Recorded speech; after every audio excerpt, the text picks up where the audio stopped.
Students, welcome back. आज हम करेंगे रेस्पिरेशन। रेस्पिरेशन और ब्रीथिंग में हमको आज तक डिफरेंस नहीं पता चला। कोई नहीं, आज पता चल जाएगा। पहली बात, रेस्पिरेशन क्या होती है? Respiration is the process of biological oxidation of nutrients in the presence of specific enzymes in cell to release energy for the metabolic activities. आपके फूड के अंदर ऑक्सीजन मिल जाती है और आपको रिजल्ट मिलता है कार्बन डाइऑक्साइड का, H2O का और एनर्जी का। This is respiration. ब्रीदिंग होती है जो आप इनहेल और एक्सेल करते हैं, दैट इज ब्रीदिंग। रेस्पिरेशन क्या है?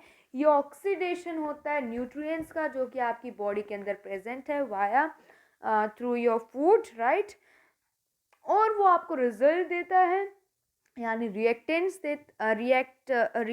आपको प्रोडक्ट देते हैं, कार्बन डाइऑक्साइड, वाटर और एनर्जी। एनर्जी आपको रेस्पिरेशन के थ्रू ही मिलती है। Now the organic substance which is undergoing this oxidation, ठीक है, this oxidative breakdown during respiration, यानी food, that is called respiratory substrate. अब जो आपकी रेस्पिरेशन है ना, your respiration it is of two types, right. दो टाइप की है ये। पहला जो आपका टाइप है वो है आपका एरोबिक, ठीक है। दूसरा जो टाइप है आपका वो है एनएरोबिक। अब एरोबिक और एनएरोबिक में डिफरेंस क्या है? अब आपको पता होगा, आपने फेमस एग्जांपल यीस्ट का सुना होगा कि एब्सेंस ऑफ ऑक्सीजन में रेस्पायर करता है, वो है आपका एनएरोबिक। और हम ह्यूमंस, हम रेस्पायर करते हैं प्रेजेंस ऑफ ऑक्सीजन में, तो हम एरोबिक हैं। अब सुनो क्या है, देखिए। अब आपका जो एरोबिक है ना, वो रेस्पिरेशन है जो प्लेस लेता है प्रेजेंस ऑफ ऑक्सीजन में, और ये वो है जो एब्सेंस ऑफ ऑक्सीजन में लेता है, ठीक है। अब दोनों के अंदर ना पहला स्टेप सेम होता है। रेस्पिरेशन जो है ना, एरोबिक और एनारोबिक में फर्स्ट स्टेप सेम होता है। जो आपका ग्लूकोज होता है, ग्लूकोज का फॉर्मूला याद है? याद है? कमेंट करो जल्दी से। C6H12O6 ये होता है ना। ये है एक 6 कार्बन मॉलिक्यूल सब्सटेंस। इसको तोड़ दिया जाता है एक तरीके से। किसके अंदर तोड़ दिया जाता है? इसको तोड़ दिया जाता है पायरुवेट के अंदर। पायरुवेट जो कि आपका 3 कार्बन मॉलिक्यूल सब्सटेंस है, ठीक है। अब ये स्टेप कॉमन था, इसके बाद दोनों के अंदर बिल्कुल अलग होता है। तो अब हम उसको देखेंगे कि क्या है। सबसे पहले आपको ये पता है कि फूड, जो आपका फूड होता है, उससे जब आप एनर्जी डिराइव करते हो तो एनर्जी आपको किस फॉर्म में मिलती है? You get energy in the form of ATP और in the form of ADP, ठीक है। इसके अंदर जब आपका ATP मिल जाता है तो अब आपका ATP बन जाता है, सॉरी ATP। और इसकी फुल फॉर्म क्या होती है? ATP का मतलब होता है एडनोसाइन ट्राइफॉस्फेट, ATP का, ठीक है। ADP का होता है एडनोसिन डाइफॉस्फेट। अब देखो, आपने रेस्पिरेशन के अंदर ये बहुत इम्पोर्टेंट, बहुत अच्छी तरह से पढ़ना है। जो आपका ग्लूकोज है वो आपने पायरुवेट में तोड़ दिया, ठीक है। इसके बाद आपके पास एरोबिक के अंदर प्रेजेंस है ऑक्सीजन की, प्रेजेंस ऑफ ऑक्सीजन है, तो ये प्लेस लेगा माइटोकॉन्ड्रिया में। पढ़ा था आपने 9th में माइटोकॉन्ड्रिया में, ठीक है। अब माइटोकॉन्ड्रिया में इसका ब्रेकडाउन होगा, ऑक्सीडेटिव ब्रेकडाउन होगा। तो वहाँ पर आप क्या रिसीव करोगे? वहाँ आप रिसीव करोगे 6 carbon molecules, sorry carbon dioxide, then 6H2O and then 38 ATP, ठीक है। आपने क्या करा? सबसे पहले आपका ग्लूकोज पायरुवेट में टूट गया। अब पायरुवेट में एरोबिक में क्या होता है? प्रेजेंस ऑफ ऑक्सीजन होती है, तो पायरुवेट में प्रेजेंस ऑफ ऑक्सीजन में होगा ये, तो ये टेक प्लेस करेगा आपका माइटोकॉन्ड्रिया में, ठीक है। O2 will work in the mitochondria, फिर आप रिसीव करोगे आपकी एनर्जी। अब देखोगे एनारोबिक में भी सेम है, ग्लूकोज आपका पायरुवेट में हो गया, साइटोप्लाज्म में ये लेता है ना। उसके बाद आपका एब्सेंस है O2 का, तो ये प्लेस लेगा आपका यीस्ट में, ठीक है। इथेनॉल आप रिसीव करोगे, इथेनॉल C2H5OH, साथ में कार्बन डाइऑक्साइड +2 ATP। आई बात समझ में। अब आपको प्रोडक्ट्स याद रखना है, उसके अंदर 38 ATP थी एरोबिक के अंदर, इसके अंदर 2 ATP है, पहला डिफरेंस यहीं से बनता है, ठीक है। अब सुनो, अब जो आपका एनएरोबिक है ना, उसको भी दो टाइप में कह देते हैं। एनएरोबिक को दो टाइप में कह दिया जाता है, एक तो एब्सेंस में ऑक्सीजन की, एक लैक में, कि या तो एब्सेंस ऑफ ऑक्सीजन है या फिर लैक ऑफ ऑक्सीजन है।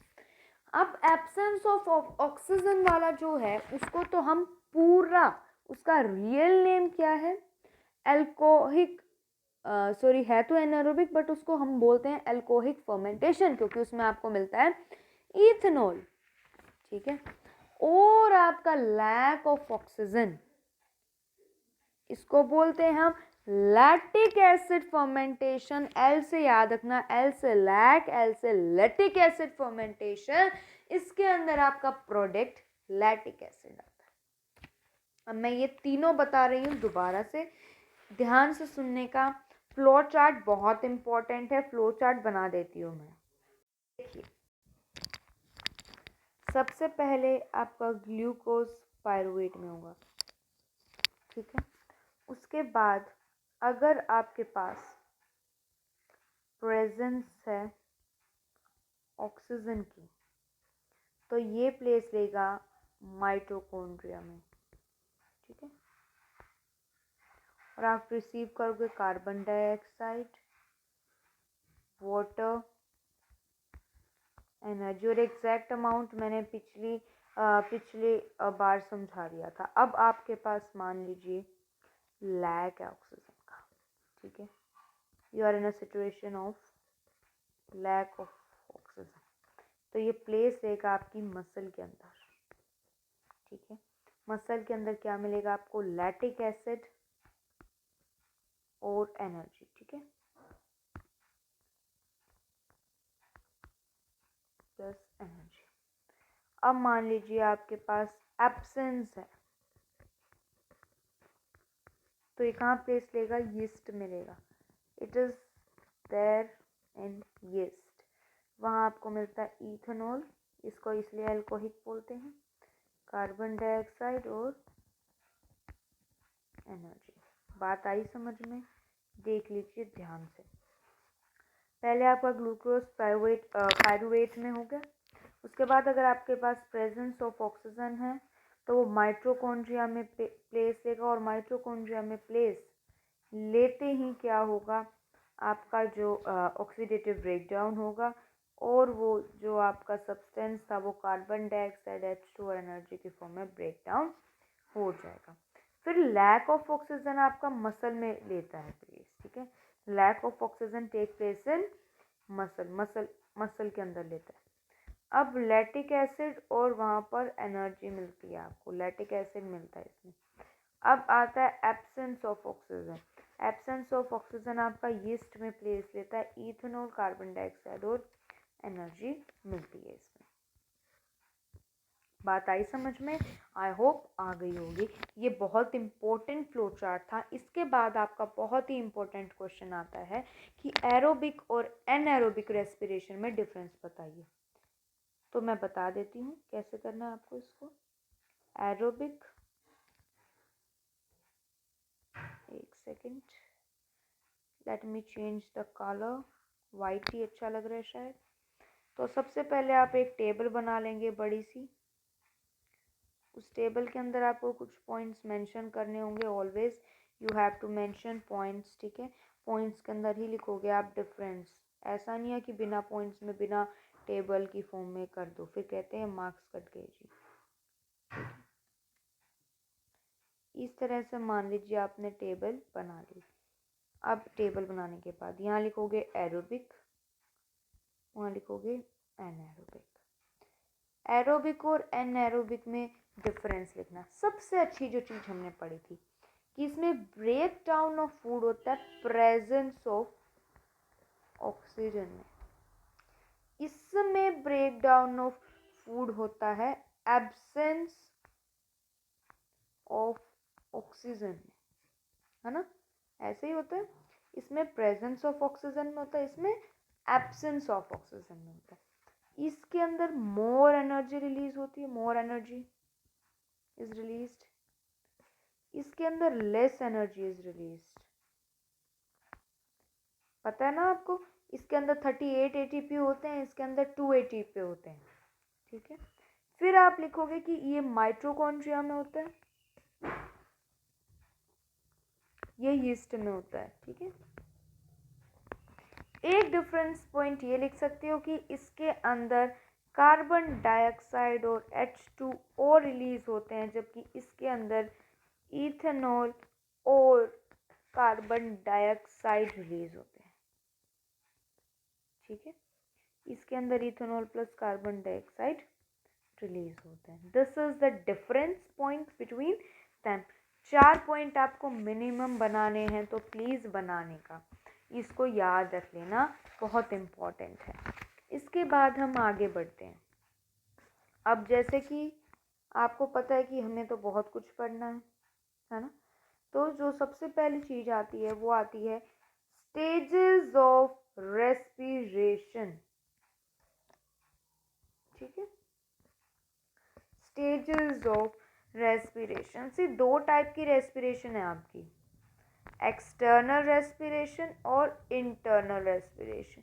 एक्सटर्नल रेस्पिरेशन वो होती है जिसके अंदर आपकी ब्रीथिंग और गैसेस एक्सचेंज होता है। ब्रीथिंग बताया मैंने, exchange of gases, inhale of the required gas and exhale या removal of the unrequired gas which is your carbon dioxide. Gases exchange होता है ब्लड और एल्वियोलर एयर के अंदर होता है, ठीक है। ये 2 आपके एक्सटर्नल रेस्पिरेशन के पार्ट होते हैं। इंटरनल में क्या होता है, इंटरनल के अंदर होता है gases exchange between cell and arterial duct. Fine. इसके अंदर क्या होता है, इसके अंदर 2 चीज़ें होती हैं, ब्रीदिंग और गैसेस एक्सचेंज। ब्रीदिंग आपका एक्सचेंज ऑफ गैसेस है और गैसेस एक्सचेंज होता है। इसके अंदर गैसेस एक्सचेंज होता है जो कि प्लेस करता है बिटवीन सेल और आर्टेरियल ब्लड। उसके बाद आपका आता है respiration in plants. Respiration in plants, plants के अंदर ना डिफरेंट तरह से करते हैं। देखो, वो रूट्स के थ्रू भी करते हैं, स्टेम के थ्रू भी करते हैं, है ना, और वो लीव्स के थ्रू भी करते हैं। अब रूट्स के थ्रू नहीं सुना होगा तुमने, शायद कई बच्चों ने नहीं सुना। See exchange of gases take place in root also by simple diffusion. Diffusion के थ्रू होता है सर रूट्स में, सिंपल डिफ्यूजन की तरह। फिर उसके बाद आता है आपका नेक्स्ट स्टेम के थ्रू। स्टेम के अंदर ना स्मॉल टीनी पोर्स प्रेजेंट होते हैं जिसको हम बोलते हैं लेंटिकल्स। उन लेंटिकल्स के थ्रू होता है, क्या प्रेजेंट होता है, टाइनी पोर्स प्रेजेंट होते हैं जिसके थ्रू रेस्पिरेशन या गैसेस एक्सचेंज होता है, उनको बोलते हैं हम lenticels, right. Next is your leave. Next आपका लीव आता है। तो लीव में क्या होता है आपका, जो लीव के अंदर ना स्टोमेटा होता है, आपने पढ़ा है लीव के अंदर स्टोमेटा, पढ़ा है कभी, पहले पढ़ा ही होगा, कुछ तो पढ़े थे तुम। स्टोमेटा न्यूट्रिशन में पढ़ा है तो ठीक है, वरना प्लीज़ दूसरी वीडियो भी जाके देखने का। स्टोमेटा के थ्रू होता है, ठीक है। अब ना ड्यूरिंग डे और नाइट का डिफरेंट रहता है पेड़ों का। वो कहता है अपनी मर्जी से चलूँगा, हम कहते हैं ठीक है जैसा तेरा इच्छा। अब देखो, वो कार्बन डाइऑक्साइड उसको दिन में रिक्वायर होती है, ऑक्सीजन उसको रात को रिक्वायर होती है। तो during the days oxygen is the waste for the plants and during night carbon dioxide is waste for plants. So during night no photosynthesis take place because there is no availability of carbon dioxide. ठीक है, sorry, oxygen for us, right? And so no oxygen is released, only carbon dioxide is released. अब respiration के लिए ना कुछ चीजें important होती हैं। क्या? देखो, रेस्पिरेशन के अंदर ना गैसेस एक्सचेंज होता है तब आपके रेस्पिरेटरी सिस्टम में ना कुछ होने चाहिए, कुछ इंपॉर्टेंट थिंग्स हैं। जो आपका रेस्पिरेटरी सिस्टम है ना, रेस्पिरेटरी सिस्टम, उसके अंदर रेस्पिरेटरी सरफेस होता है और सरफेस के अंदर कुछ कमियां पूरी होनी चाहिए जिसके थ्रू होता है। पहले मॉइस्ट होनी चाहिए, respiratory surface should be moist. Then thin walled होना चाहिए, ठीक है। नेक्स्ट, लार्ज सरफेस एरिया होना चाहिए ताकि इजीली एक्सचेंज हो जाए, ठीक है। और रिच होना चाहिए इन ब्लड सप्लाई। आया समझ में? Moist, thin walled, large surface area, rich in blood supply. एक ना बहुत कॉमन सी बात सुनी होगी आपने कि जो मछली है ना हमसे जल्दी से ऑक्सीजन लेती हैं, वो जो आपकी मछलियाँ हैं प्यारी प्यारी, वो हमसे हाई रेट पे वो लेती हैं ऑक्सीजन। क्यों लेती हैं? It is very funny I know, but still क्यों? क्योंकि आपके जो वाटर है ना उसके अंदर लेस अमाउंट में ऑक्सीजन डिसॉल्व होता है, less oxygen is available for them, and to fulfill their needs they have to respire again and again to utilize oxygen, the dissolved oxygen, right? क्योंकि उनके पास ना कम ऑक्सीजन अवेलेबिलिटी है water में। हम लोगों के पास क्या, हम लोग ओपन एयर से ले रहे हैं तो हमारे पास availability of oxygen is very much, right? So that is why they breathe at higher rate than us. अब respiration in humans पढ़ेंगे। humans में क्या रहता है? humans में क्या होता है?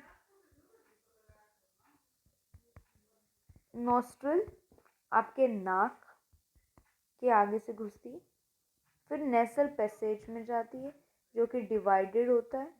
नेसल पैसेज के बाद वो जाती है ट्रेचिया में, विंड पाइप के अंदर, ट्रेकिया, फिर उसके बाद ब्रोंकाई में जाती है जो आपकी लंग्स से कनेक्ट करते हैं उसको।